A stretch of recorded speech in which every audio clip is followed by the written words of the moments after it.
Integers की सूरत में मिला, इसलिए ये 2 आंसर्स आ गए। इसके बाद क्वेश्चन नंबर 6 है, the diagonal of a rectangular field is 60 metres more than the shorter side.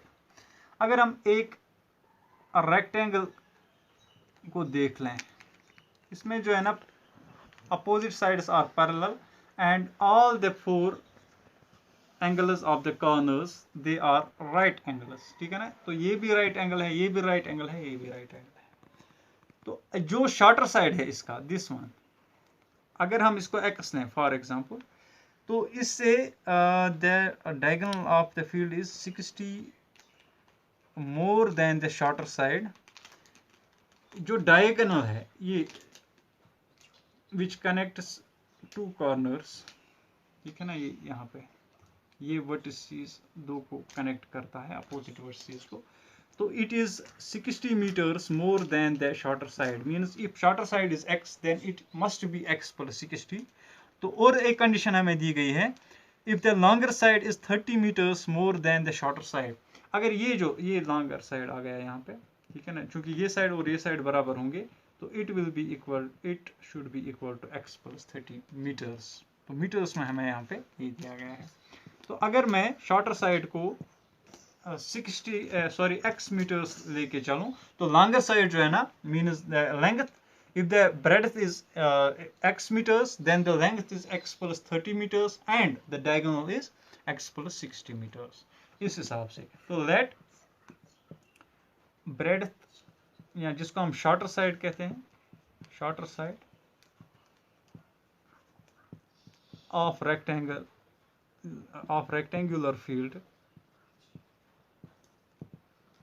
B x metres, ठीक है ना, x मीटर्स मैंने लिया। इस हिसाब से देन लॉन्गर साइड कितना होगा, longer side will be equal to x plus 30 metres and diagonal जो है ना that will be equal to x plus 60 metres. यहां पे अगर हम देख लें, ये जो एक ट्रायंगल बन गई यहां पे, it is right angle triangle. यहाँ पे ये राइट एंगल है, ये एक एंगल है और ये एक एंगल, ठीक है ना। तो पाइथागोरस थ्योरम के हिसाब से the longest side of the triangle that is hypotenuse, अगर इसका स्क्वायर हम लें, it is always equal to the sum of squares of the other 2 sides, means this perpendicular and base. तो बेस और perpendicular के स्क्वायर्स का sum longest side means hypotenuse के square के बराबर होता है। तो अगर हम इस ट्रायंगल में अगर हम देख लें using Pythagoras theorem, so what we will get, उस हिसाब से जो इन दोनों साइड्स के स्क्वायर्स का sum means x plus 30 square plus x square, ये हमें मिल जाएगा x प्लस 60 के स्क्वायर के बराबर, ठीक, क्योंकि ये हाइपोटेन्यूज है और ये जो है ना यहाँ पे परपेंडिकुलर है and this one is base if the angle is on this side. अगर एंगल हम इस साइड लें तब ये वाला साइड जो है ना बेस बन जाएगा और ये perpendicular, but it still doesn't matter क्योंकि यहाँ पे 2 साइड्स में से हम किसी को भी परपेंडिकुलर और किसी को भी बेस ले सकते हैं। अगर हम यहाँ पे देखें, it is in the form of a plus b whole square, means it will be of the form a square plus 2ab 2 into x into 30 plus b square means plus 30 square, okay. और already यहाँ पे है इसके साथ मिला हुआ plus x square, और इसका वैल्यू कितना आएगा, यहाँ पे भी जो राइट साइड में हमें इक्वेशन में दिया गया है 2 टर्म्स, इनका यहाँ पे होल स्क्वायर है, a plus b whole square की फॉर्म में, means a square plus 2 into x into 60 plus 60 square plus b square, okay. इसको थोड़ा सा सॉल्व करने की कोशिश करेंगे, x square plus x square that is 2x square plus 2 into x into 30 that is 60x plus 3 3s are 9 और 0 double हो जाएगा, क्योंकि आपने शायद 8th क्लास में पढ़ा होगा कि अगर हम यहाँ 30 into 30 are 900 directly will be equal to x square plus 2 into x into 60 that is 120x plus 6 6 are 36 और चूंकि लास्ट में 0 है और स्क्वायर है तो डबल 0 हो जाएगा। अब इन तमाम टर्म्स को हम एक ही साइड में लाके इस इक्वेशन को एक क्वाड्रेटिक इक्वेशन की सूरत में लाएंगे। It will become 2x square, तो यहाँ पे x स्क्वायर है तो minus x square plus 60x minus 120x। मैं x को x के बाद x स्क्वायर को x स्क्वायर के बाद लिख रहा हूँ, वरना मैं लास्ट में भी लिख सकता था। Plus 900 minus 3600 will be equal to 0। तो ये एक इक्वेशन हमें यहाँ पे बन गई। तो इस इक्वेशन को थोड़ा हम शॉर्ट फॉर्म में लिखेंगे। 2x स्क्वायर में से एक x स्क्वायर निकालेंगे तो x स्क्वायर रह जाएगा, ठीक है। यहाँ पे plus 60 minus 120 means minus 60x। 120 में से 60 निकालो तो 60 रह जाते हैं, क्योंकि माइनस यहाँ पे जो है ना बड़ा नंबर जो है ना that is in the minus form, it will. और 3600 में से 900 निकालेंगे तो that will be minus 2700 will be equal to 0। अब यहाँ पे a जो है ना 1 है, b is minus 60 and c is how much, c is minus 2700।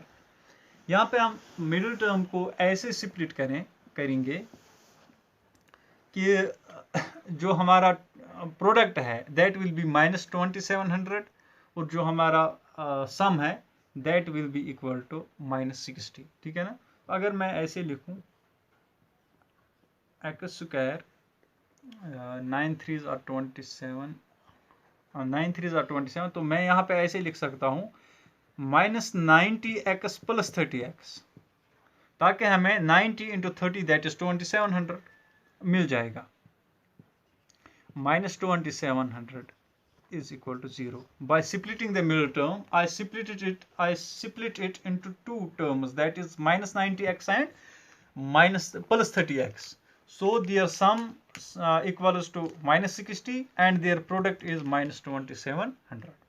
तो x इन दो टर्म्स में से अगर हम x को बाहर निकालें it will be x into x minus 90, और अगर हम यहाँ पे प्लस 30 को बाहर निकालें it will be x minus 90 that is equal to 0। अब आसानी से हमें जो है यहाँ पे दो प्रोडक्ट्स मिल गए, two factors x plus 30 and second one is x minus 90 is equal to 0। अब चूंकि इन दोनों का प्रोडक्ट 0 है, so either of the two is 0, either x plus 30 is 0 or x minus 90 is equal to 0। तो मैं यहाँ पे लिख भी रहा हूँ either x plus 30 is equal to 0 or x minus 90 is equal to 0। अगर x plus 30 0 है then x will be equal to minus 30, और अगर x minus 90 0 है तो x का वैल्यू प्लस 90 आ जाएगा। 0 प्लस 90 दैट इज 90। लेकिन जब हमने इनिशियली क्वेश्चन स्टार्ट किया था we had taken x as the length of the shorter side, means breadth of the rectangular field. So the length or breadth any measurement that it cannot be negative, so x equal to minus 30 stands rejected here। ये यहाँ पे reject होगा क्योंकि ये negative नहीं हो सकता है, because it is the length of one side of a rectangular field. Therefore length of shorter side जो है ना of rectangular field, length of shorter side that will be equal to that we had put as x, that will be equal to 90 meters, ठीक है ना। तो 90 metre जो है ना शॉर्टर साइड की होगी, और लॉन्गर साइड की लेंथ कितनी होगी फिर, length of longer side that was x plus 30 that will be equal to 90 plus 30 that is 120 meters, okay। and also the diagonal कितना होगा फिर, diagonal of rectangular field that will be equal to x plus 60, yes it was x plus 60 that is 90 plus 60 that is 150 meters। तो तीनों जो है ना ये dimensions हमें मिल गए। breadth of the rectangular field is 90 meters it is longer side means length is 120 meters and it is diagonal is 150 meters by applying the factorization.